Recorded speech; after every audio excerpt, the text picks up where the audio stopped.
Okay. We're set? You guys are ready? Mm-hmm.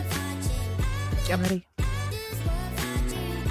Welcome back, guys. This is Living Understaffed. I'm Sarah. And I fucked that up. And I'm Erika. How did you fuck it up? Because I say we fucked it up. Welcome back. I'm Sarah. That's Erika. We're living understaffed. I don't know what I'm doing, and I don't have enough caffeine in my life. This is the for real. And this is the podcast where we don't have enough hands or hours, and when your best just isn't very good, like today. Like today, I don't even know what I'm doing. In a real understaffed sense, I actually have been awake since like 6 p.m. yesterday. I honestly don't even know what day it is right now, and I am so filled with energy drinks and chai tea latte that is this an alternate reality? Maybe. I'm not entirely sure. Why would you do that to yourself? Now, why wouldn't she? To be very clear, I completely I expect nothing less from you. Yeah. Well, okay, so I'm just mostly impressed and a little concerned is how I feel about that. I called in sick on Friday. I woke up and I had some severe stomach cramps, female problems, some cramps that just, that are like life-changing type of cramps. And so called in, I pretty much slept the day away. I was also babysitting for a friend. So I'm also not sleeping in my own bed, using my own pillows. It's not the same ambiance of your own bedroom. And so I just felt like ass all day, pretty much slept the day away. And then, of course, I stayed up too late Friday night. So then I sleep in a little bit Saturday, still not feeling the greatest. I go to Starbucks. I work on the podcast editing. Hello, welcome. And then I went home and I napped like the whole afternoon, which then caused me to, not sleep at night. And then I decided to pack for Hawaii at 2 a.m. because I can.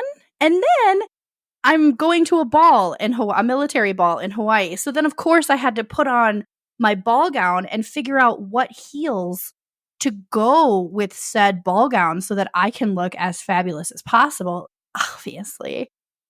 And so then, I turn around and I continued to read this book on my nightstand, and I was crocheting and I'm doing all this stuff, and I look at the clock.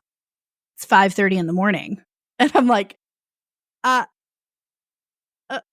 okay, cool. And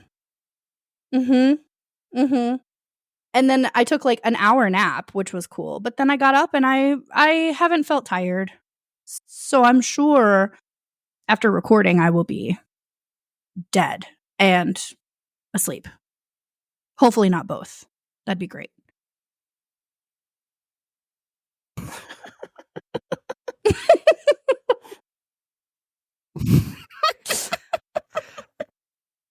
Plot twist, you're transported into the claiming of Sleeping Beauty, and that's how you wake up and you've actually been asleep so long that you're now in the past. Give me Prince Charming. Lord have mercy. There's only so many things we can wish for in our lives, and waking up as Sleeping Beauty and that retelling. Amen. Okay. Facts. Understaffed life aside for Sarah, because my life has been kind of a shit show for the last couple of weeks.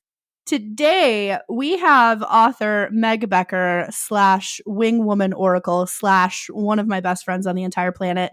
And she is an incredible human being. And I am so pumped for her to be on the show. This is kind of the first time that her and Erika are meeting. Sort of like she was on the old podcast. Meg was on the old podcast before. So like there's a lot of like overlap. Erika was actually part of the book club when we read Meg's book. So like there's quite a bit of overlap, but they're, kind of talking for the first time today. So that's also super exciting.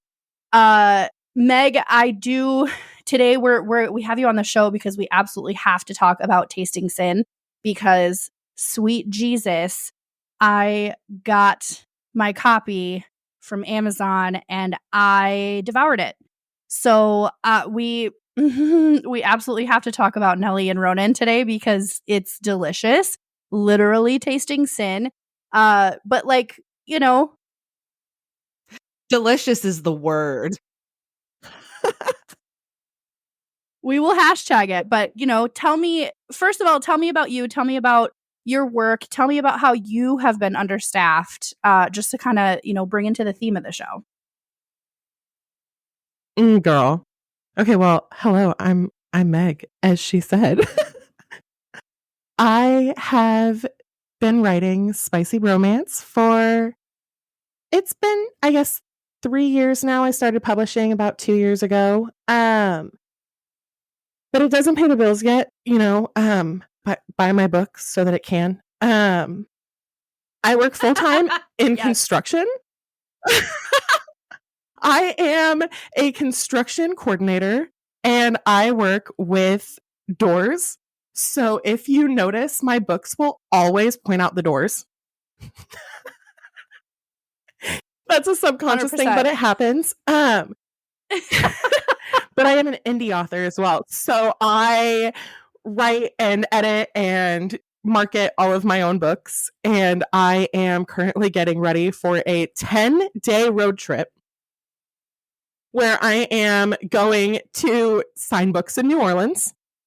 And then I will be driving across the Gulf to sign books the following Saturday in Tampa. So pray for my husband or whatever, because he's going to have to deal with me for 10 days on the road while I have publishing deadlines and editing deadlines and stress for selling books. So, like, pray for me or whatever, right? Yeah, I'm horrible at that question. Tell me about yourself. And I'm like,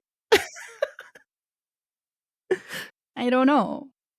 Well, one thing that I do very much appreciate about you working in construction is that it's very heavily a male industry. And so Erika and I have talked, I don't know how many times, about versions of micro-feminism and all that jazz. So Erika, for you and for our audience that doesn't know, they call me sweetheart. I call them toots. Oh, I love that. it is just like, it's disgusting that it is 2024 and this is still what women have to deal with. Mm-hmm. Yeah, I usually get a man when I call in here and I said, well, you've got me today, toots. Do you want help or not? And then one time a guy told me that he thought his day was going better than mine because I was too quiet. And I said, I'm too quiet. And he said, your voice is too soft. You're going to put me to sleep. Sing for me, sweetheart. Sing soft kitty. And I said, excuse me, can I fucking help you? Like, what? So I do deal with that a lot. I do not deal with it from my coworkers, though. I should give them credit for that. I work with great dudes. This is all external customers. That's good then. One thing, especially since Erika and I have really like boosted our basically our voice out there a little bit more about microfeminism and like how men kind of like create this atmosphere that women are supposed to conform. That's not the life that we live. We don't fucking conform. One of my favorite things to say to men now, especially at work with the military, is, you know, you should really smile more. And the number of men that are like, oh, yeah, fuck you. Don't fucking look at me. Like, shut the fuck up. What did you say? So yeah. I'm so pleased with you. I love that.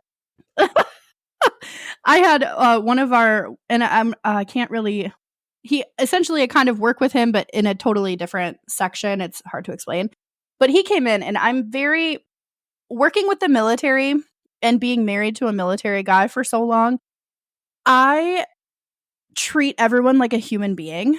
And so first names are very prevalent. I'm very stubborn about using first names because first and fucking foremost, you are a human being. And like, I'm very stubborn about this. And so there are some military men who come in and they're like, don't call me that. I'm Major so-and-so.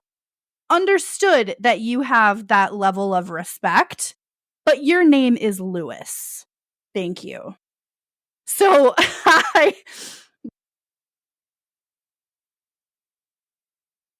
Right. And I'm going to call you Lee because I like names. Thank you. Yes.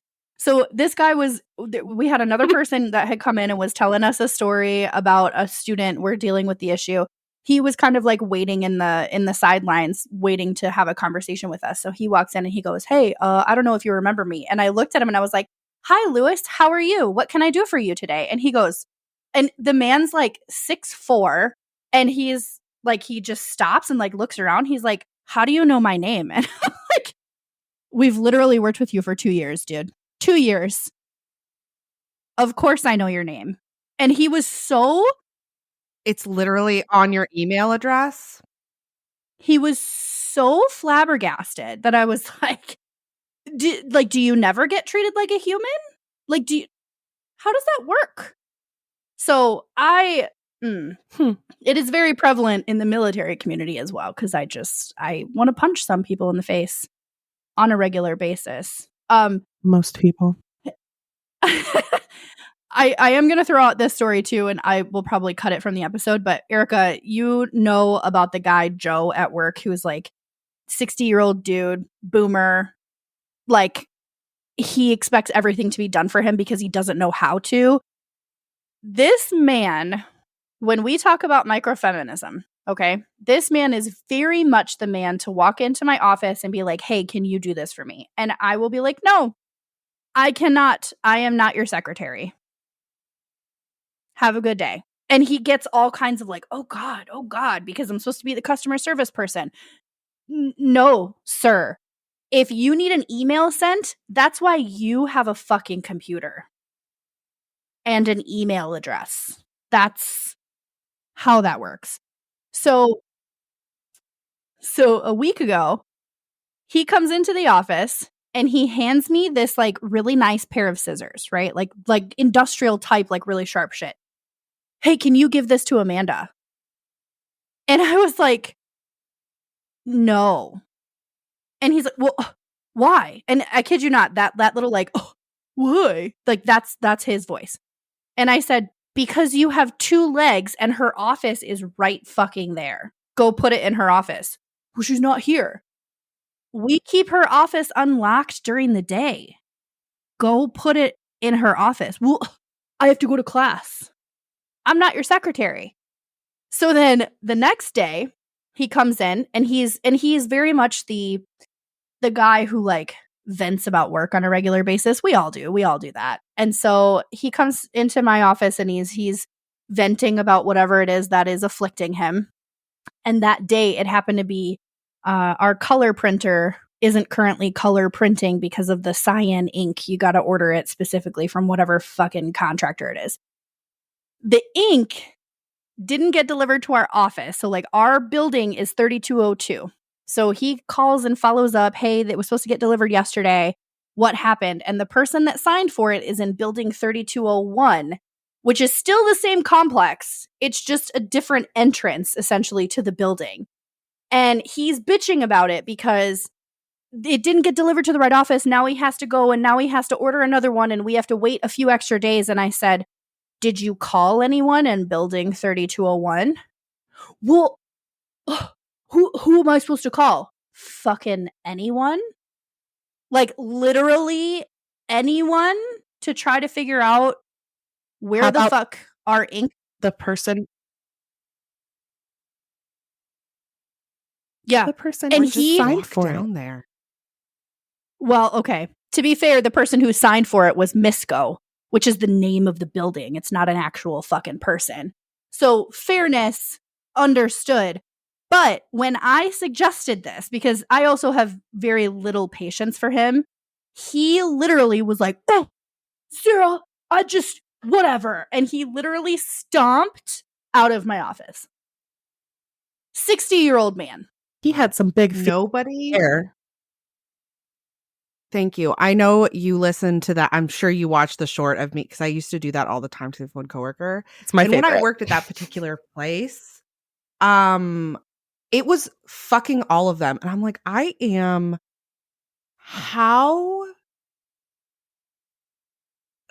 what I find mind blowing is that it's not just them, it's like the whole demographic. Like they were acting like literal children, like little, and they're like cliquey and like it was the whole, I'm like, are we teenagers? Because this is insane. But the amount of things that they would be like, oh, she's emotional. I'm like, excuse. I've worked places like that. What I don't get is how, like, okay, and this is another thing. We talked about this on a previous recording that we were like, men have dictated women's emotions for centuries. For fucking centuries. As long as life has existed. And you expect me to roll over when you are the one who is having big feelings? And I'm just fucking sitting here. What are we doing? Like what? We'll get you what a is happening? vibrator to cure your dysentery. Or your madness or whatever. This. Yeah, it Hysteria wasn't me. I don't want. Yes, definitely make a point to tell men they're being hysterical, and it definitely goes over exactly the way you think it would. Yeah, but yeah, I did not say this, but I love it so much. I don't even know who said it, so I can't even give them credit. But it's like, if you're mad that women are asking for equality, just be thankful we're not asking for a revenge. And I was like, oh, I like that. Yes. I was like, I like that a lot. For real, though.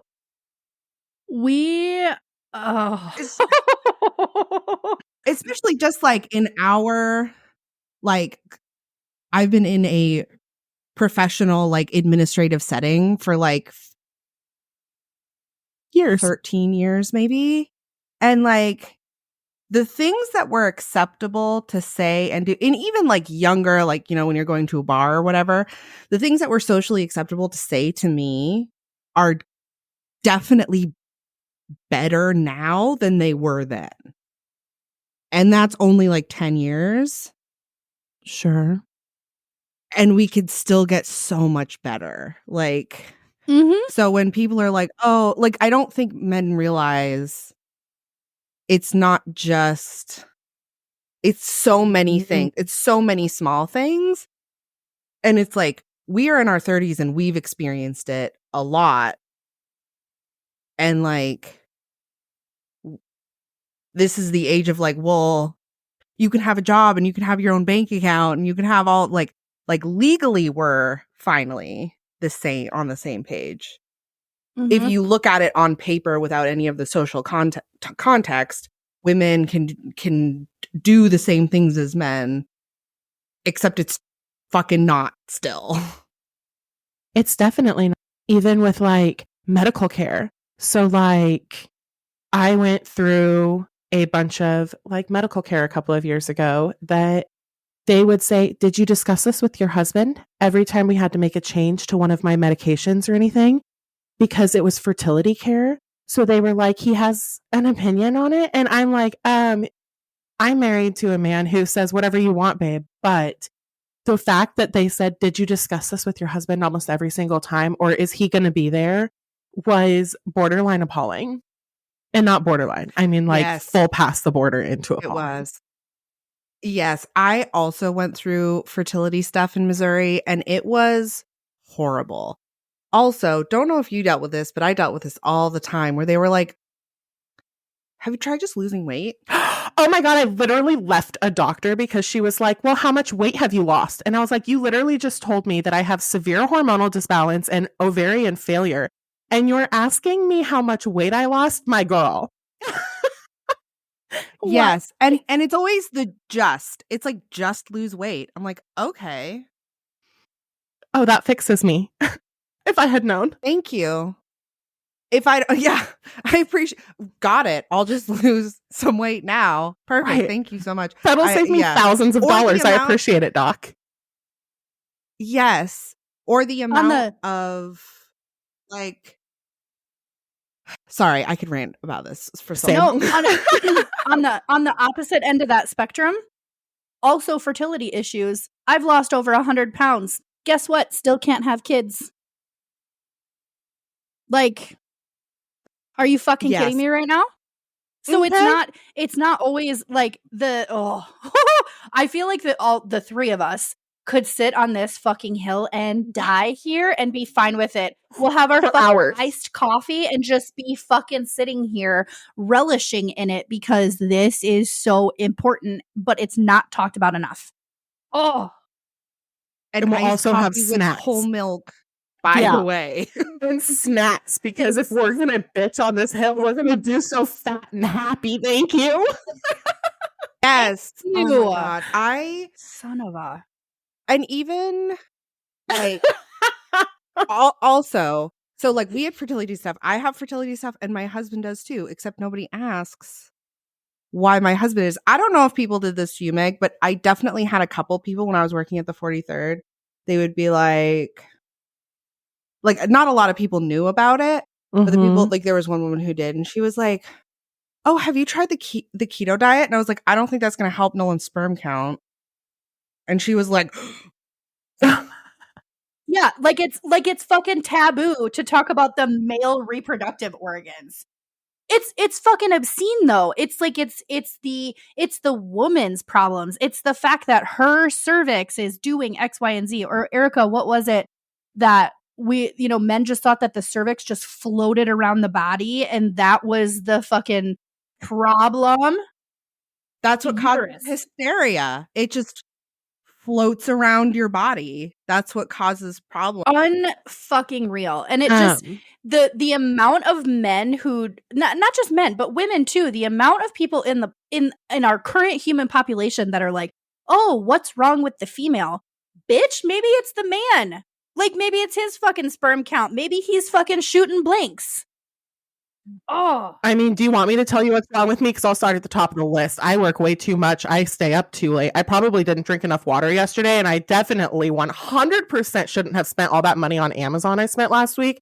And I know I didn't need to binge watch that show about the Mormon wives, but I don't need to keep going because I already know what's wrong with me, sir.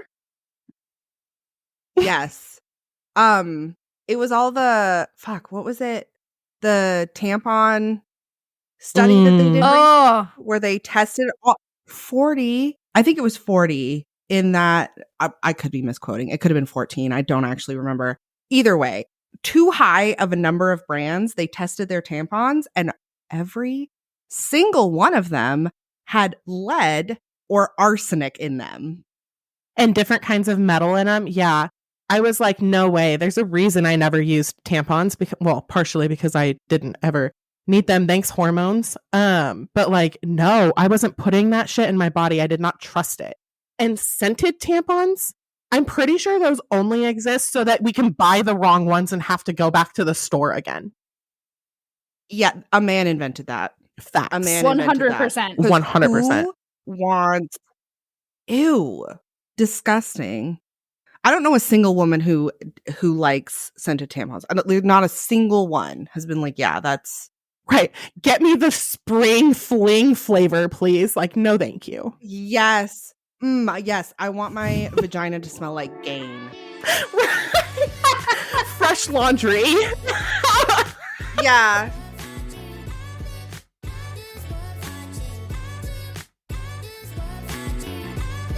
Erika, what has been going on with you? What's your understaffed story for this week?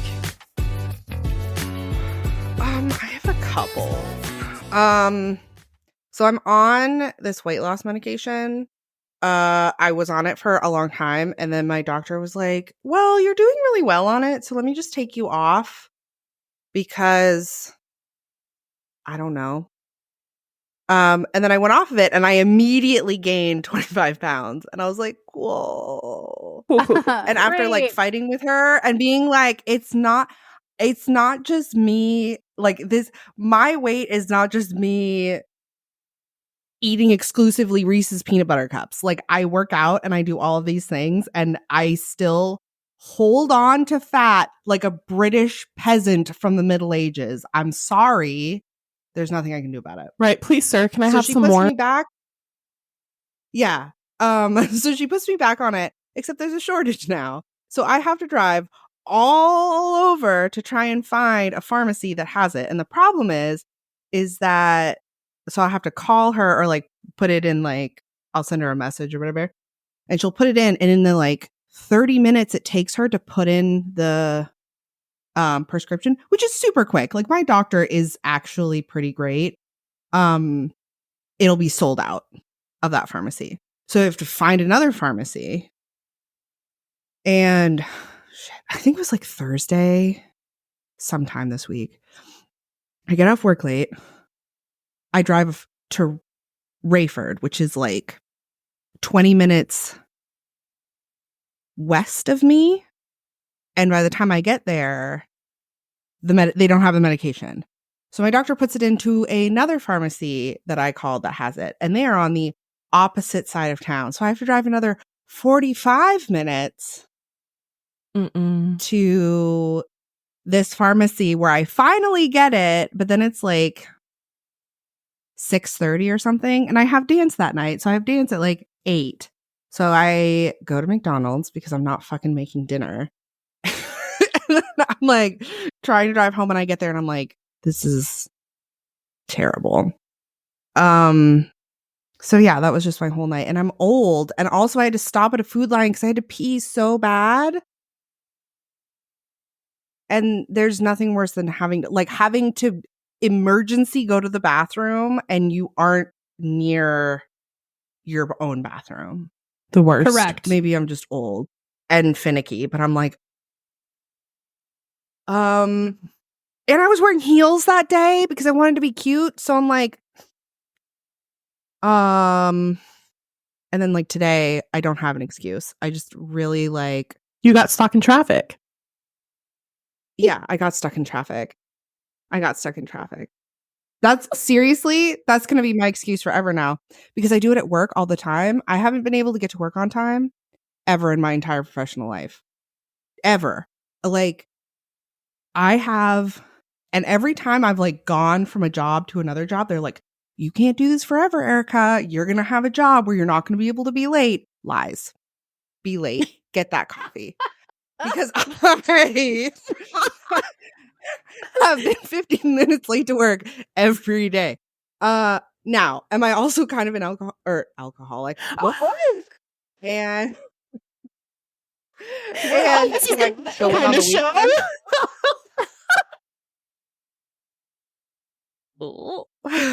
weekend. So I go in on the weekends and I never take a lunch. So there's also that, which is not healthy. But you know what? Guess what? I'm never on time to work. And I'm always like, oh, that traffic was real bad. The gate traffic. Gate traffic, buddy. Every day. Gate traffic was so bad. Absolutely that person to walk in with my coffee. Yeah, gate traffic. It was brutal. Shit. Yeah, the traffic was terrible. Yeah. Oh. The traffic was bad, but I still stopped for this. You want me to have this. I promise. Trust me when I say you would rather me be caffeinated. I like. Right. Trust me. Do you want me to call a customer toots or do you want me to say, hey, look here, fucker. This caffeine determines which reaction I guess. It's either toots or motherfucker. There's not There's no in between. It's not. There's not an option. It's A or B. You got spectrums.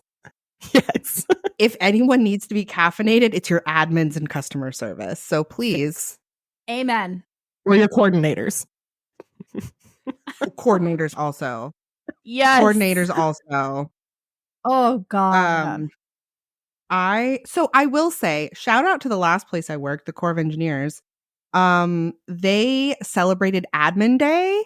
So all of us admins, they gave us like gift baskets with like, I mean, it was very clearly like some dude picked out everything, but it was really nice because it was like hand At least soap. they fucking tried. At least they put in the effort.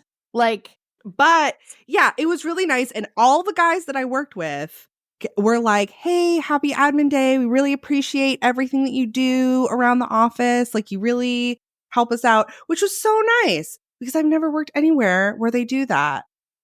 I was spoiled because my first place did that, and then the second place did not do that. And it was like I just came from somewhere where I was like worshipped and dipped in gold to somewhere where they're like, leave me the fuck alone. And now I work somewhere where they treat me really well, but I'm not an admin anymore. So we don't celebrate Admin's Day. Yeah. I work in a great place, and they used to celebrate Admin Day the first year, maybe 2 years that I was there. This year, completely forgotten. No one said a fucking word. Usually there's a card, minimum. Sometimes we go out for lunch. Sometimes there's flowers. Nothing. Absolutely fucking nothing this year.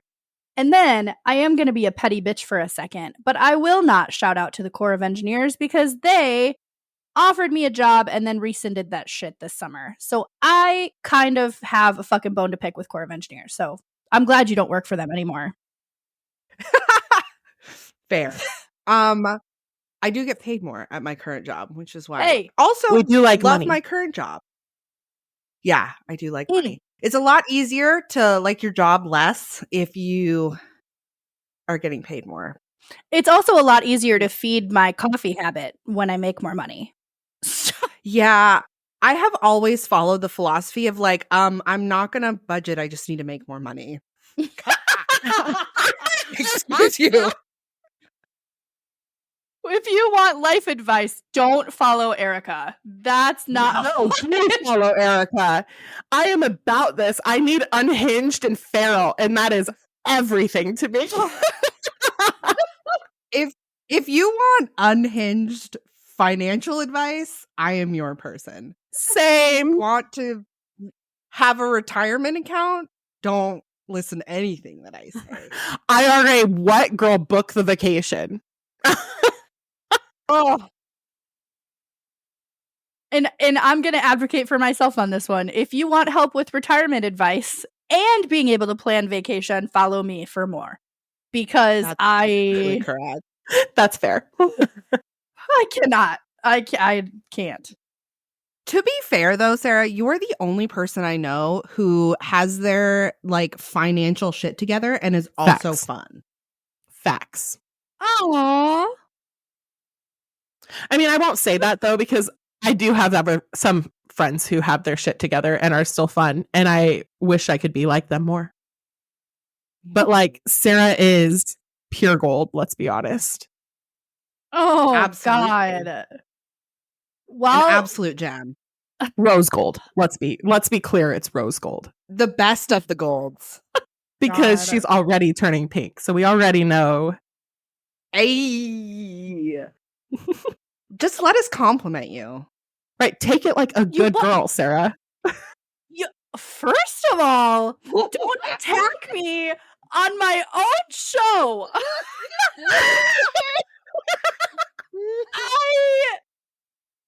Look at this. Me with compliments and praise. But how to make Sarah really uncomfortable. Just give her a compliment and make eye contact at the same time. Facts. Oh. I hate you both. This is no longer Sarah. No. I do want to do a quick shout out to our friend Sam. So Sam is a longtime follower. I've actually known her since the first time that I lived in Missouri. And then we magically were together in Germany for about 2 years overlapping, which was great. Our friendship really like blossomed there. And then coming back to the States, we stayed in touch. I mean, you guys know, like, I have friends all over the place. I stay in touch with people a lot, like, So Sam she was a follower of Bird in the Hand podcast. And so now she's a follower of Living Understaffed. And we talked on the phone this morning. It's been a minute since we've had a chance to catch up. And we probably talked for like 2 hours, just like her word vomit, my word vomit. Hey, we have things that we have to catch up on. And you're right. I don't do well with compliments. But Sam sat there and raved on Living Understaffed because she's like, literally everything you guys talk about the understaffed portion, about putting too much on her plate, about not being able to take a compliment, about having an iced coffee addiction and being a workaholic and still wanting to do all. She was like, I literally relate to every single thing. Whenever I see something on TikTok, I watch a couple of videos and then I'm like, fuck, now I have to set aside time to watch the whole episode on YouTube because I love you, because I can't not watch the whole thing because I relate to every single thing. And she like ranted. I couldn't say anything. She ranted for like probably a solid 3.5, 4 straight minutes of how much she loves the podcast. And I was like getting ready to record. I'm like putting on makeup and stuff. And she's on speakerphone and I'm just like, I don't know what to do with my hands. Like, I don't, thank you. So I told her that I would do a quick shout out on the show because she is amazing. She is a good person and she absolutely understands this whole, like, we ourselves are living understaffed. So Sam, thank you. Cause I don't know how else to thank you. Cause I don't know what to do. Yeah. That's so sweet. It's amazing. And so It is sweet. like gratifying because first of all, Sarah and I have been friends for a while and we've always had this in common where we both invest too much of ourselves in our jobs and all like just always being understaffed and all of that stuff. And like knowing that most of the women in our lives also feel this way. And then it's very gratifying to have so many people that are like, I relate to this so hard. Like, this is my life. And also we're fucking hilarious. So and humble too. 100, like, yeah, who needs to be humble in 2024? Not a single fucking person, because also I don't have time for that shit. It is that humility. No, thank you. Meg. Yes, ma'am. You have been writing. Well, first of all, ew. Yes, ma'am. Don't do that. You and I have known each other for about 3 years, and 3 years, Not a little even. over 3 years. 2. 2 fucking years. So Meg and I actually met. I love that you know that. I feel like a piece of shit for not knowing that. So can I be honest that I only know it because we met the weekend after The Butterfly Effect came out, and I won't forget publishing my first book. That's so like, I know the day we met. Okay. Well, I'm going to let you own that because I clearly don't know anything. We met at the Between the Pages writing conference in Springfield, Missouri. It's the first writing conference that I had ever been to. I published this journal. Like, it's a long story, but she and I met. And Meg, I'm going to let you tell the story, but I need the people to know that I saved your life. You're welcome. So once upon a time, there were these 2 girls sitting at this little table in Springfield, Missouri, in a conference session about writing productivity. And we were talking about sprinting, where essentially, this is a method I use to write all of my books. You start a timer for usually 15 minutes. We did 5 at this conference. And you write as many words as you can. And then afterwards, you see how many words you wrote. And it's just kind of a good way to encourage you. So we all did that. And afterwards, this woman says, "Excuse me, can I share something?" And the session leader says, "Yeah, of course." And we're all sitting here thinking she's going to share this little excerpt that she wrote in 5 minutes. It's 5 minutes. You can't write that much in 5 minutes. Like, even the best of us cannot write that much in 5 minutes. So this lady goes, yeah, of course, and lets her come up. And this woman stands up and she goes, this is the story about how I scared Stephen King with the ghost of Elvis. And yes, Erika, that was our faces too. We go, I'm sorry, what? And we're listening. And this woman starts talking about some unhinged shit. If we're talking unhinged. But let me tell you, when she started singing, there was not a face in this place that did not look horrified. So anyway, she talks for a hot minute and then she stands up at the end of the session again and says, I'm going to go to Burger King for lunch if anyone would like to join. And everyone's like, no way. No, hard pass. We walk up to get a business card from the woman who ran the session. And I turn around and this crazy woman grabs my arm, like grips my arm, like I should have run. She grabs my arm and she goes, are you going to go get lunch with me? And something you should know about me is I struggle to say no to people because my entire life, I was always just that person who said, yes, I overcommitted. I overcommit to everything all the time. I'm a people pleaser. I do a horrible job at saying no. And this angel with blonde hair walks up next to me and recognizes in my face that I'm about to say yes to this psycho woman. And she grabs my other arm and she goes, nope, we already have plans, and grabs me and pulls me away. And we get out of that little room and I go, thanks for that. And Sarah goes, yeah, no problem. And we go our separate ways. But that night we sit down at dinner together and we are the rambunctious rowdy table. And Sarah and I cannot stop laughing. And we have mostly been friends since. We kept in touch a little bit. And then September rolls around and it's Labor Day weekend. And Sarah goes, hey, I just need to get away for a weekend. Can I just come to Kansas City and hang out? And I was like, yeah, sure. And she goes, okay, like, what up? So she comes over and Dean's like, you met this girl once? And I was like, yeah. And he's like, you just told her she could stay here for 3 days? And I'm like, yeah.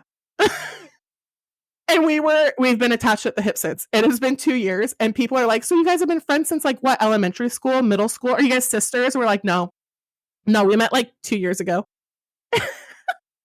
No, it has been a thing. She did save my life. We're just soulmates. I did go to Burger King.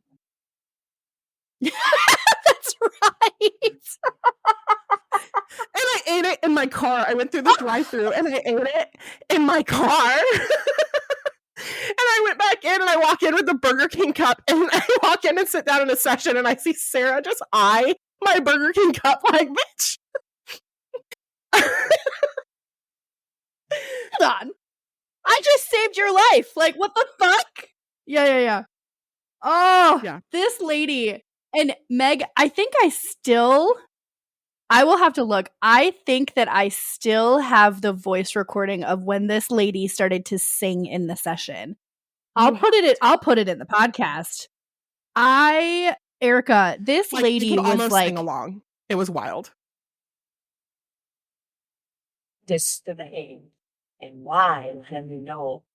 Stephen, you lied when you said you love me, and I had no cause to doubt you. And I'd rather go on hearing your lies than to go on living without you. Now the chapter is there, and I'm standing here with emptiness all around.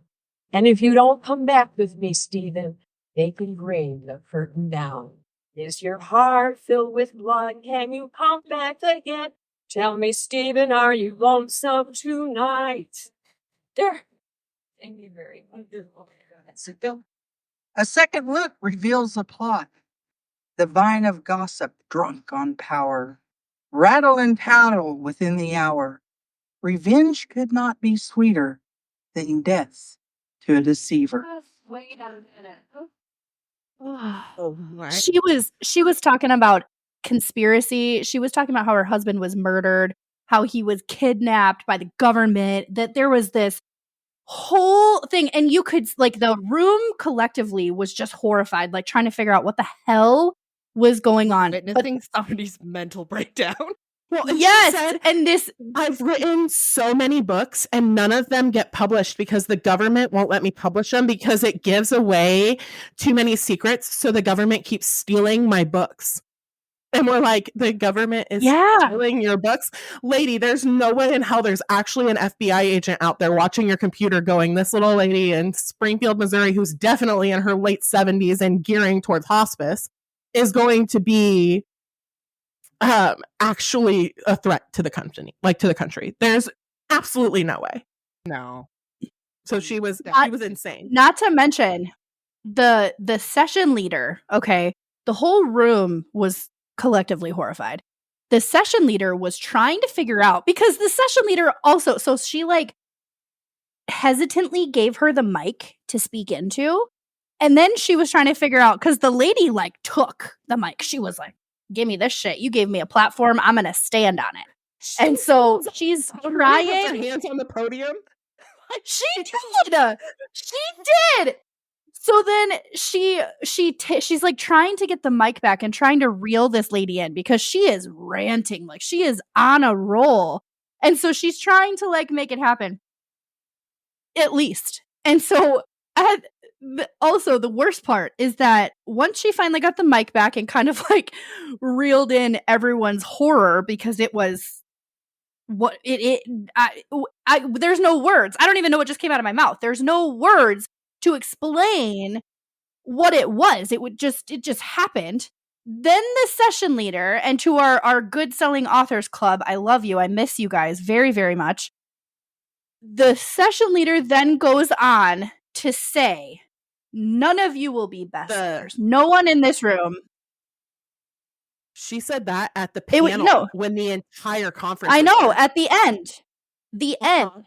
So she goes on to say, to tell everyone in the conference that none of you will be bestsellers. There might be one or two of you that is a good seller. Yeah. None of you in here will ever be a bestseller. A couple of you may be good sellers at best. And our friend Keely goes, let the door hit you on the way out, bitch. Rude. Like, How? Not your friend, the lady. Why? What's like, the point of saying that? And okay, on a realistic level, I appreciate it to a certain point because she's being pragmatic and she's being open. But if you are trying to sell tickets to an event and you are trying to motivate people to publish that book, to send in your writing, to send it to editor, like if you're trying to motivate people to write their books and give them that like sense of self that, yes, I can do this, that's not the fucking way to do it. Like that right there is the epitome of, hey, you should probably not be on a fucking podium on a microphone telling people that they're never going to make it. Who are you? And I think part of it came down to what she should have said, and what she more likely probably meant was, not all of you in here will be a bestseller, because we had just talked about how 1 in 5 self-published authors won't sell one copy, meaning they sell 0 copies, meaning their mother, their best friend, their spouse, nobody bought a single copy. 1 in 5 published authors will do that. That is 20% of self-published authors will never sell a book. And so she was kind of trying to probably make it realistic. You're not going to write a book and become an instant bestseller. It's going to take a lot of work. It's going to take a lot of pushing. It's going to take a lot of putting yourself out there and getting rejection and getting some shitty reviews and not catching traction. And you're going to write a lot of books before you probably hit bestseller. But what she said is, none of you will ever be a bestseller. What she should have said is, not everyone will be a bestseller, but do your best, babe. Like, what? Right. And then loop in the fact that she is one of the conference executives or administrators. She's one of the people who puts this whole thing together. So if you want to sell tickets to next year's show, to next year's conference, why wouldn't you be like, oh, some of you won't become a bestseller. It's possible, but this is why we put these conferences together. This is why we have guest speakers. This is why we have editors and publishers coming to these conferences to give you. This is why we have best-selling authors to give you these sessions to help motivate you, to help give you the resources you need. No, she didn't say any of that. She was just like, yep, you all suck. You might become okay and mediocre, but it's never going to happen. Mm-hmm. What? Right. She's like, you'll be good sellers at best. And like, thank you. I do think I have reached good seller status, bitch. But you know what? Next stop is bestseller. And when I hit bestseller, I'm going to send her a little note. I'd have to remember her name because she wasn't that impactful, but you need to put that. If you say anything to her, you need to just write an open letter and at the end just say, I don't remember your name because it wasn't that impactful. Yes. So that's PSA, perfect. I'm This also is a petty bitch. So it's fine. This also leads us into, Meg, please tell the people, listeners, Tasting Sin, because oh my God, you have to go buy it and you have to go read it for yourself. I devoured it in a day and a half. Done and done. yeah. No, same. I love hearing that. Like, I read,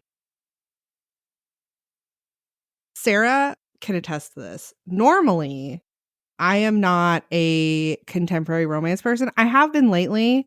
And she's like, oh, Meg's gonna be on and I'm gonna read this book. And I'm like, great. Because I read your other book before and I liked it. So I'm like, okay, great, I'm gonna read it. And it's like, I read the back and I was like, excuse me, his name is Ronan. What am I supposed to do with that? And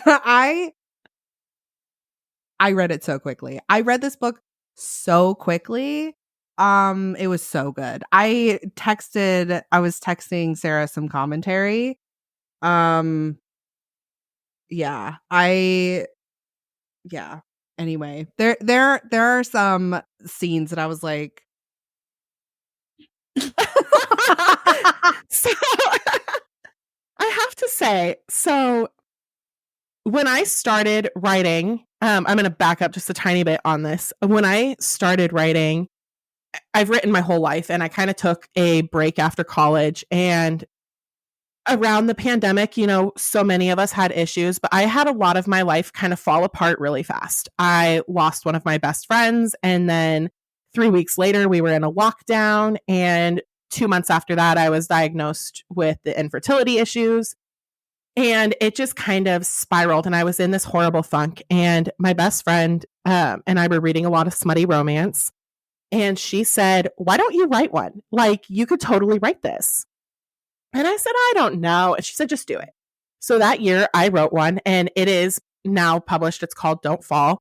But I wrote it and I set it aside, and I was like, I don't know that I'll ever do anything with this. It was fun.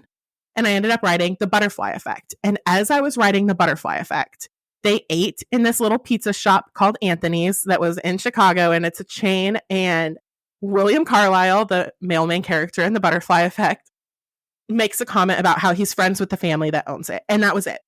But in my head, I was like, oh yeah, there's Ronan and there's Jaco, and we've got Anthony, because of course Anthony has to be Anthony's, right? So we got Anthony. And so I'm sitting here, and in the back of my head, this is spinning. And I start plotting this book in January of 2021 or 2022. And then I was like, I'm going to write this next. No, because Andy demanded her story. And then at that point, there was Katie, and she needed a story. And then at that point, I was like, oh, I loved Don't Fall so much, I have to publish that. And in the process of rewriting and publishing Don't Fall, I wrote Don't Stop. And now here we are 9 books later, and I'm finally publishing this book that's been my brainchild for 2 years. And I say all the time that I struggle to pick my favorite main characters. And I have to say these two might make the top of the list. Ronan, very much so, makes at least top 2. Because I love his don't hurt her or die. And the same way he's like, yeah, let me get a couple more of those cupcakes. And I giggled at myself while I was writing the macaroon scene. Because I was like, he's going to eat these fluffy little cookies and be like, I like them. But he's going to be real hard and he's going to kill someone. I love it. I really loved it. I'm so glad. I did too. And like, all romance readers have their favorite tropes. And my favorite trope, which is very underutilized in my opinion, is the like older brother's best friend trope. My favorite will get me every time. every My favorite. time. Thank you. I know enemies to lovers is having a moment. Fine. Great. Mm. That's not a bad trope either. No. But older brother's best friend will always get me. I don't care how. That is one of those tropes where it could be a genre that I normally don't go for at all, and I will read a book if it has that trope in it because Same. it is the best. Yeah. I love it. It's one of my favorites, and it's one of my favorites to write. And I was like, am I writing too much older brother's best friend? Because I did best friend's older brother, and then I did older brother's best friend, and then this one is older brother's best friend. And I was like, no, I just love it too much. I don't even care. I'm going to keep doing it. Yeah. I love that trope because that he's like inherently protective, but like also wants to devour you, but also knows that as soon as he devours you, he's breaking this pact he has with his best friend, but he can't resist you and he's going to do it anyways. And the way he just spreads her open on that counter kills me. Oh, that's the scene that I texted Sarah about. I was like, can we talk about this, please? Yes, because I'm reading it because I'm a terrible person, and I'm like reading it on like while I'm out doing stuff because I'm like I can't just like put it down because I'm reading it on my phone, and I like the worst part is that I have a Kindle. Anyway, I have two, and I still I'm use reading my it phone. on my I phone. hear And I'm like, I use all of them. It is bananas. I will be on the Kindle app on my phone, or I'll be on the books app on my phone, or I'll be using my Kindle, or I'll be using my iPad on the Kindle app, or I'll have the physical book. It's disgusting. Yeah. And I'm not mad about it. No. Yeah. Am I going to stop? No. Never. So I'm in line at like the pharmacy and I'm reading that scene and I'm like, my facial expressions have never had an inside voice ever. So I'm just like, yes. You know, the whole like when you like there's a whole bunch of memes out there that are like, oh, she looks sweet and innocent and she's reading a book and drinking coffee. Oh, how cute. But then what she's reading is like bondage and like all of it is like serious erotic, like delicious. Yes. So that's how I felt. Like I went to so I feel like I've talked about this before, but usually after work I go to Starbucks to either work on podcast stuff. I do virtual assistant services. Like Starbucks is like my focus place because if I stay at my office and use the free Wi-Fi there, I will just work on office stuff, not my personal projects or my other job. If I go to my house, my bed is there. So I will choose to nap over getting actual productive things done. So I go to Starbucks and then there's always coffee or a snack or whatever. And I have like my little table. I do have a Starbucks story to tell after this, which has to do with like women supporting women, which I really love. But anyway, so I was laughing at myself because I had my iced coffee, I had my iPhone, I had my iPad and my MacBook out, and I'm sitting at Starbucks. Basic white bitch shit. Hello. But the book that I'm reading is Tasting Sin, and I was reading that scene while I'm sitting in Starbucks having this realization that I am that, oh, she looks like a nice girl. And I'm just like, my eyes are like big and I'm like biting my finger like, oh, okay. And then like, oh my God. And I know I'm blushing. God knows I'm fucking blushing reading this. And I'm just like, this is, thank you. So so good. And I want to say, Erika, do you have a favorite character in this book? I think my favorite character was her best friend from like the very, very beginning. Yeah.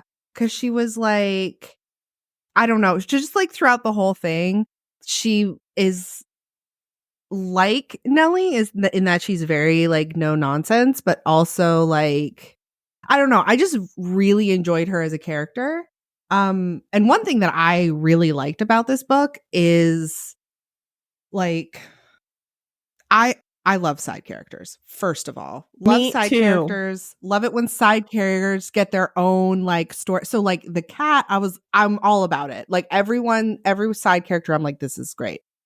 But sometimes side characters can be like one-dimensional. And none of the side characters were at all. Like they were all very real people with their own personalities. It wasn't just like stereotypical main character's best friend. Like you could imagine her having a whole life outside of the story, and that is one thing that I just love about all of your books, but it's specifically this one I feel like did a really good job.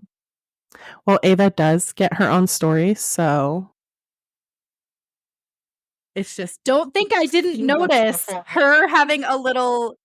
Yeah, don't think I didn't notice that little tingle in her eye when the little security detail came in, that she was like, "Oh, yes, I know." Oh, at the end of the book, I was like, yes. they were by themselves together for a week. Oh, was and now she has another. No, never mind. I'm not going to say that because I don't want to spoil it. But I'm like, well, and I will say my favorite character, which might be a little unconventional, but my favorite character in this book is Ida at the nursing home, because she is like the no nonsense friend that's just going to tell you how it is, because she's hit that age with zero fucks. She cares less what comes out of her mouth. So the girl that's coming to hang out with her every now and then and play checkers, she's going to tell her, "You're being an idiot. Oh, that man right there. Oh, he's handsome and rich. Go get him."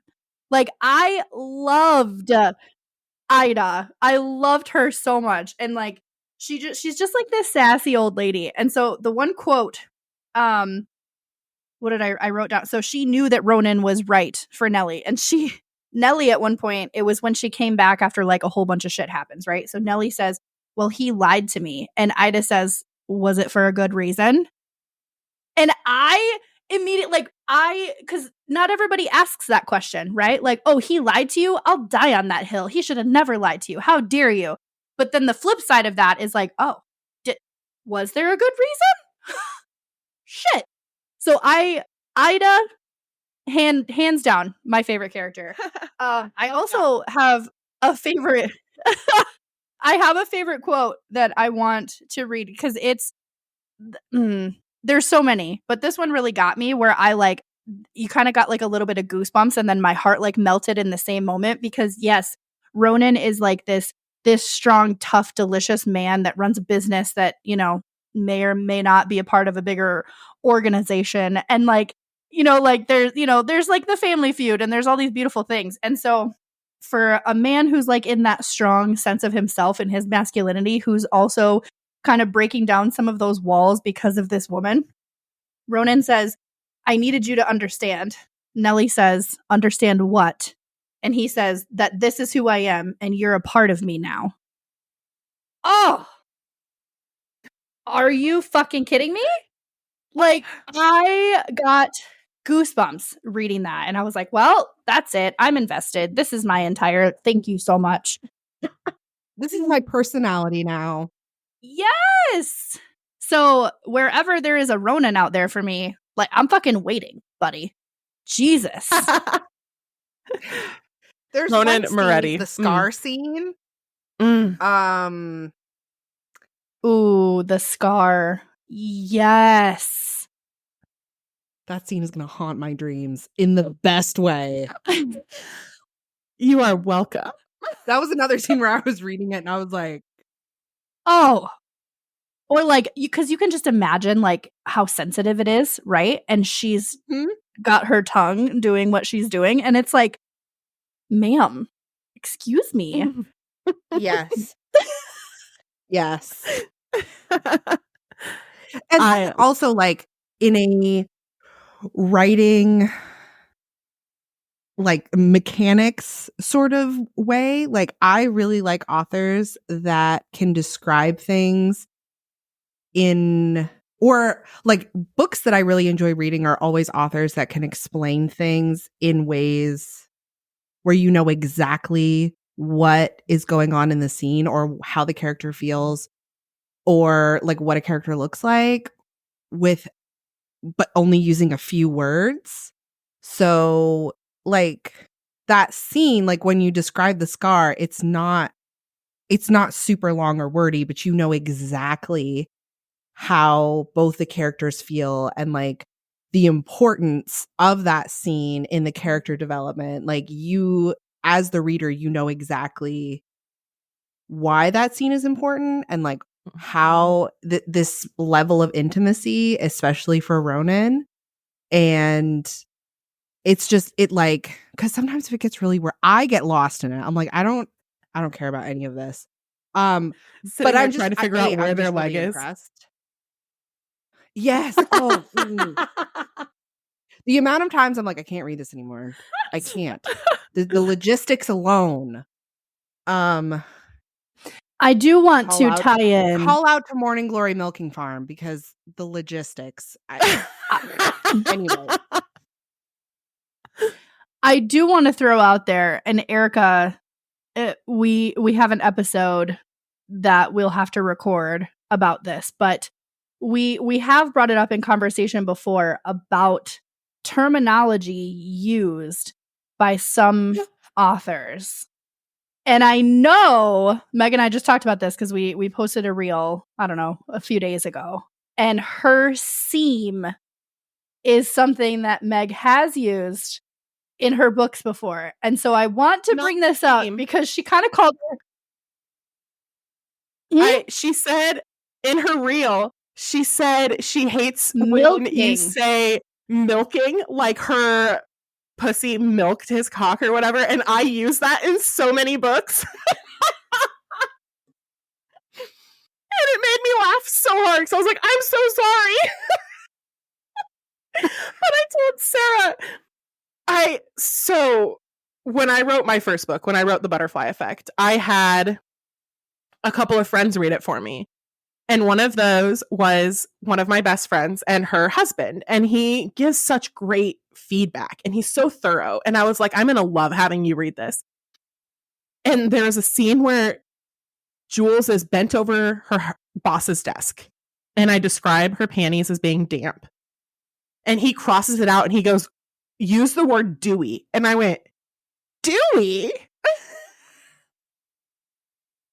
Like, that is horrible. And he goes, no, hear me out. You know, you picture like your grass in the morning and it's dewy and it's got this glow and it's sensual and it's lovely and he describes it. And so I go through and I'm editing this novel and I go, you know what? For you, my dude, I am going to put dewy in there.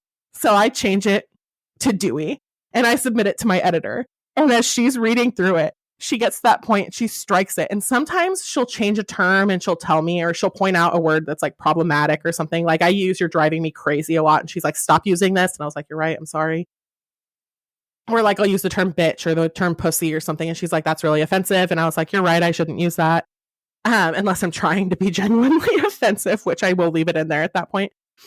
But she strikes dewy and puts, nope, don't like that. Yes. So I got rid of it, but I did put it in my acknowledgments and I tried to put it in there for him. God. I also came from, I've said this on the pod so many times, but from like 15 to 25, I read exclusively grocery store romance novels, like Regency and Highlander romance novels with like the Fabio covers. Yes. Absolutely no shame in my game there. So all like there are a lot of terms from just like, I will also say they've gotten so much better. They've gotten so much better. Like just say it. Just say it. Just say like cock. Do not say velvet wrapped steel. Velvet wrapped steel. Oh my God. I work with some of the best guys that are out there. Okay. And there are 3 of them that are kind of friends. And a couple of them have read my books or they know about my books. We joke about it at work or whatever. And every time they hear something funny, they come up and they go, okay, you have to say this in your next book. And so he's like, do you talk about your throbbing members? And I was like, throbbing member? That is so cringy. I can't do that. But sometimes I'm like, I'm going to throw that in there just for you. Because when you read that, you're going to go, velvet wrapped steel. That's disgusting, but I love it at the same time because I put that there for you. There have been a lot of books out there. I don't remember the authors. But yes, there's one author where like at least once every book it's in there. Throbbing member is also one that I've read a lot that I didn't put in there and I should have. But especially I not as much anymore just because of the amount of books that I want to read. But before Book Talk was a thing, you're like, you're in a used bookstore and you're like, oh wow, I really like this book. Better every single time I find the author, I'll just buy it and read it. Mm-hmm. So you notice like authors, especially ones like Nora Roberts that have like 500 published books, like you see like they use the same terms. So yeah, there are a few of those. I mean, still like Sheath. Ugh. Yeah. I think I used that one too. Yeah. But think about it.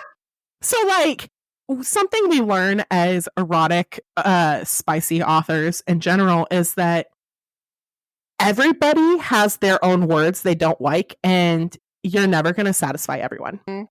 Because some people are like, That's oh yeah. Oh, I hate the word pussy, or I hate whatever. And so like generally I try to stick to just using the term for it, but sometimes you can't. Sometimes you say pussy 8 times in a paragraph and a half and you're like, okay, this isn't going to work. She's got to have like a slit or something, And there's never going to be a chance to satisfy every reader. And so we do have our terms that we go back to that kind of ick us the least. Like the word moist doesn't bother me, so I will use moist in my books, but I know how much that bothers some readers. But like I go with it, and I use the term damp, and I use sheathe, and I have, I've had to use milking. So like you use these terms knowing that there are going to be people who go, ooh, but then there's going to be those people will usually read right past it. If the rest of the paragraph or scene is good enough, you can usually look past those words, but sometimes you can't. Like there's an author I read, and I'm not going to put their name out there because I don't shame authors that way. But she uses tight entrance for butthole. And I'm like, I can't do that. And then somebody else used back hole. And I was like, back hole? Girl. I can't do that. And that will ruin a scene and take me out of it so fast. And so I still read this straight author, to jail. Every time I read that, I'm like, ooh, I don't like that. And keep going. For the most part, I'll just keep going unless it's incredibly egregious. There are some that I just also another thing as a person that read romance novels from like early, like there's a noticeable difference in the ones that were written in like the 80s to the ones that are more written now, because I don't know what happened, but like there was for a really long time clits were not even mentioned. Like they were not even a long time. Yeah, and then when they started talking about it, it was like her pearl of pleasure, and I'm like, can we just say what it is? Let's be honest, Because that's when it ridiculous. started to switch to women writing romance and not just men.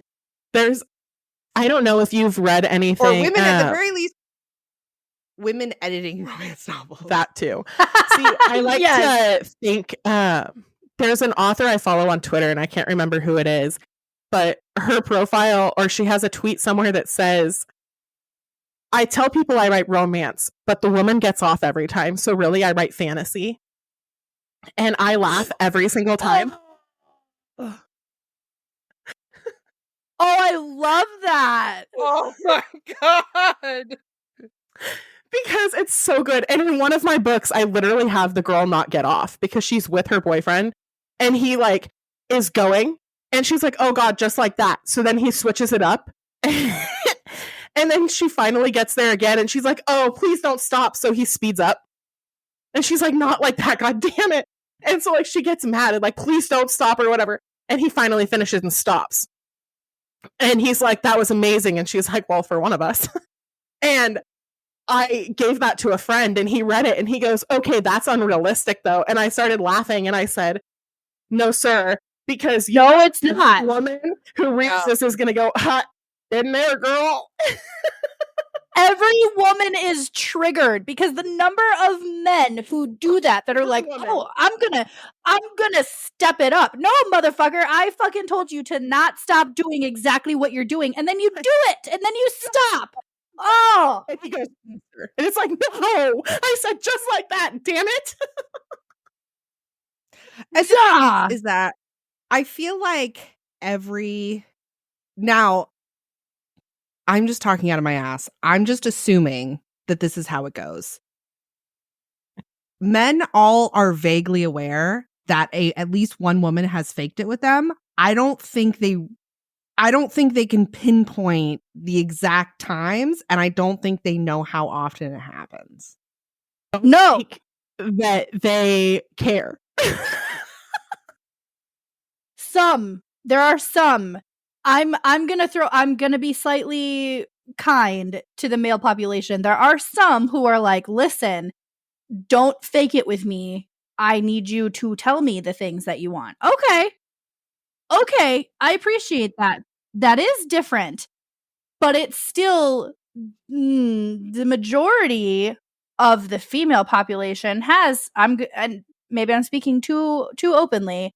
But the majority of the female population probably has had to fake it once, if not twice, if not multiple times in their lives just to get him the fuck out. Like, well, I mean, it's 100% in this chat, and that's a pretty good source of information. So, yeah, when I was younger, for sure, I used to do it all the time because I'm like, can you just be done? And then I'll just like, this is not good. Like, so buddy, this is sad. Also, like, I am a firm believer that like, just because I don't come doesn't mean I didn't have a good time. So like, that's not necessarily the, like, it's not a race to the finish line, you know? It's like you have to do all of these things and feel all of these other ways, or it's just not like my thing too is that we talked about this on a previous recording, is that depending on like the life shift that you're in, right? Depending on the emotions that you're currently going through, depending on the hormones that you're currently experiencing, depending on the things that are going on at work or personally, or things that are, you know, outside influences like bills or stress or, you know, whatever.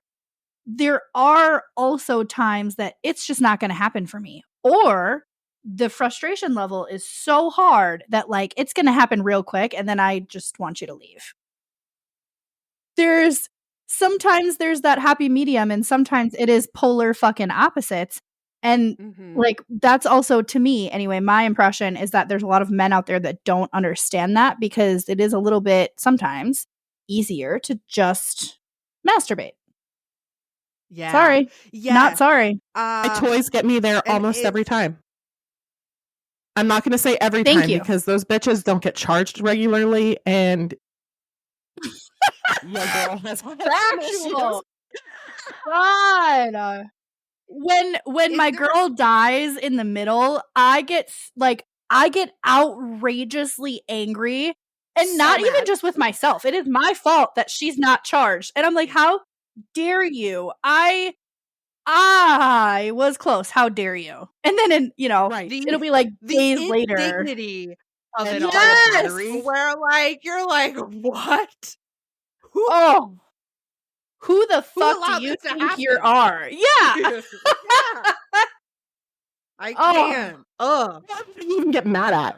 Like, you get enraged, and I'm like, God, I just want to yell at someone, but who do I yell at? Because it's only my dumbass who didn't plug it in. Well, I'm not yelling at myself. It's not gonna happen.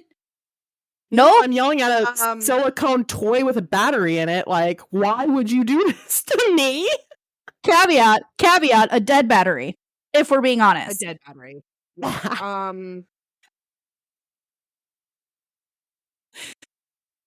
Let's this is the perfect happy note. I love this so much. So also one of the things that we talk about on the episode is what we're reading right now. Yes. Meg, do you want to go first? Yes, I do.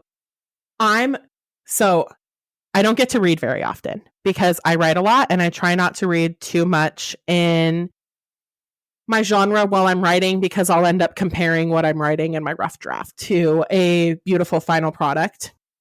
But I'm allowing myself some time to read right now because I'm reading the Strawberry Ridge series by Eliza Black. And she's a good friend of mine. So I'm finally picking up these books because she just released the second one recently. But Homeward Love is delicious. And like, I will send you a link if you want it because it's so good. And it's only the start of the series and it's going to be like 7 books or something. And I'm absolutely in love with the small town romance thing. And she's super spicy. So I'm on her mailing list and it's like the excerpts and stuff that she puts out are amazing. So 100% she's so good. Yeah. Erika, what are you reading right now? I'm still reading We Should Be So Lucky by Kat Sebastian. She is one of my absolute favorite authors. She's the one that wrote A Soldier's Scoundrel. She also is one of the very first authors that started reading like LGBTQ books, like in like Regency and like historical romance, because there were first of all, let's be honest, that wasn't even a thing until like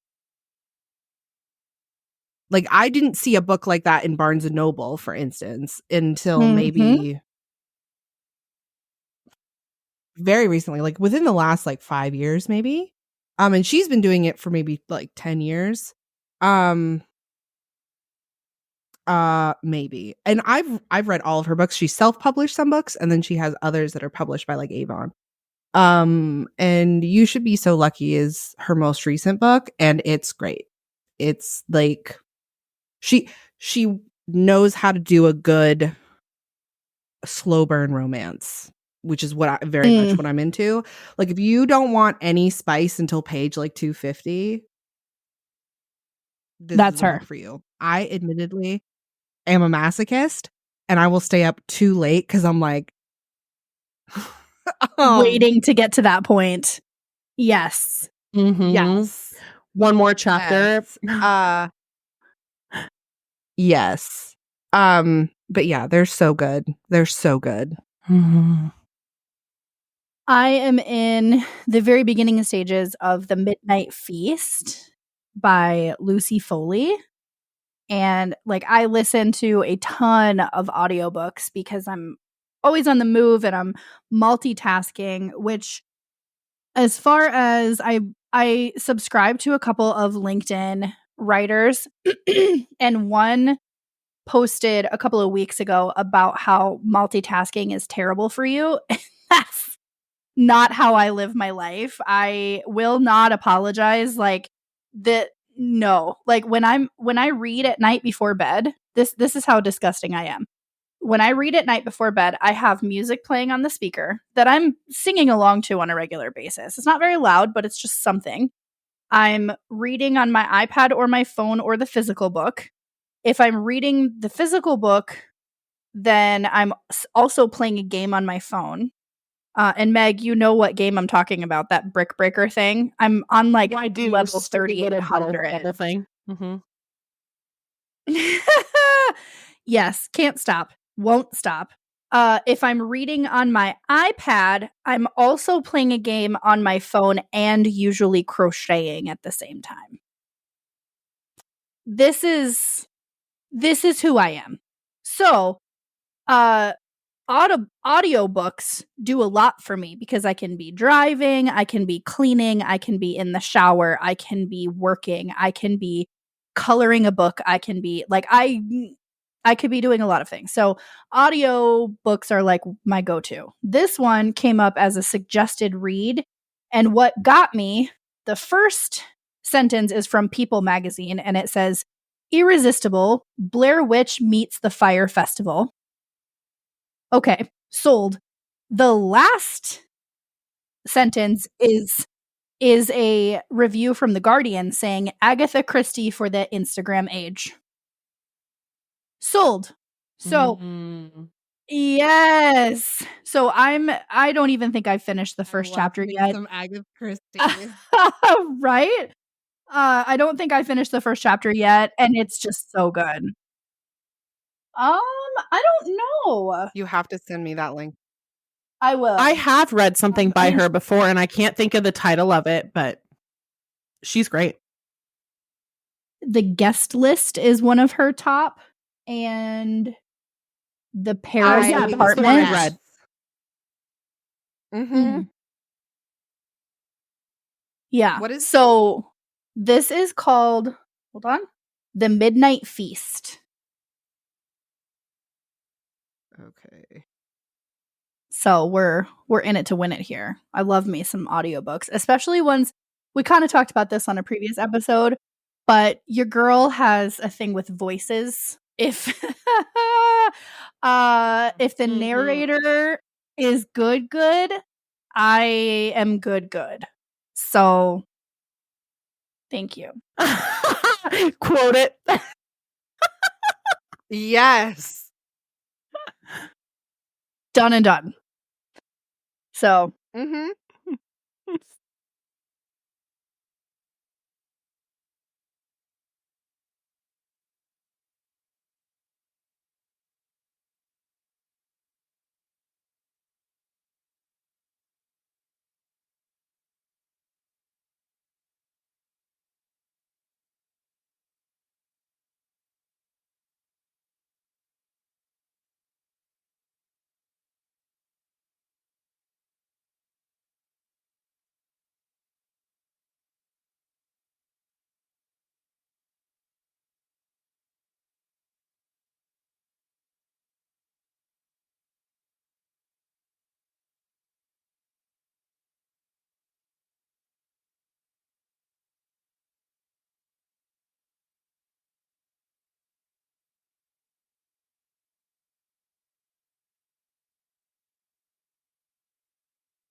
well, guys, this is the end of this particular episode. I will say I I do need to remember to put in the show notes that there are spoiler alerts for Tasting Sin. So I'll make sure if you've made it this far, too late. Like there you're welcome. You have lots of details on this book now.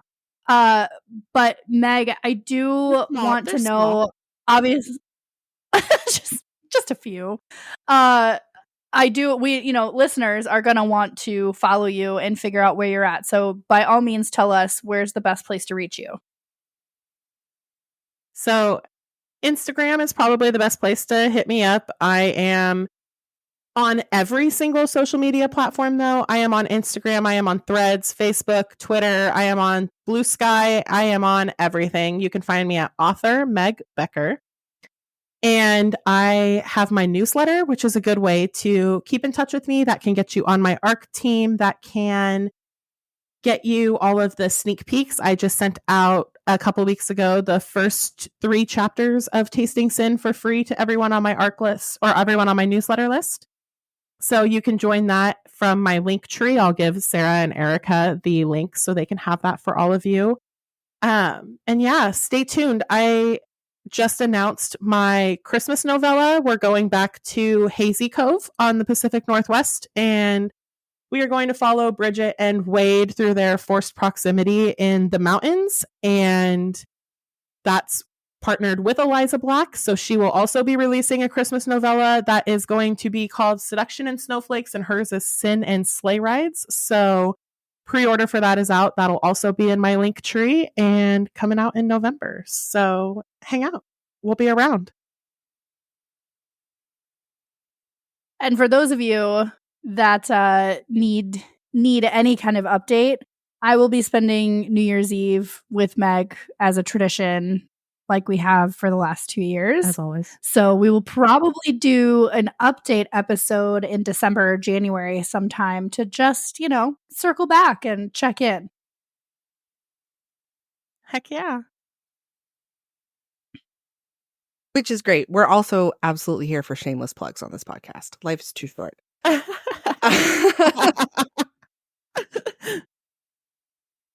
That's it for us, guys. You can find us also on most social medias like Twitter and Instagram and TikTok and all of that stuff. So please follow us. If you have any suggestions for episodes, please let us know. If you have any song recommendations or book recommendations, send them to us. We will be eternally grateful. And once again, guys, if you can leave one of those happy reviews, just, click on that episode or click on the show on whatever platform it is that you use. And any kind of review would be great. After all, indie podcast, we do our own marketing, we do our own editing, we do our own producing, and it's all, paid out of pocket by yours truly, by Erika. We love you guys. We want to be here. We want to have a platform to stand on, and we can't grow unless there's, some of reviews and some of those that hit subscribe button. So please do that. Share with your friends. Do what you got to do, because we'll be here regardless.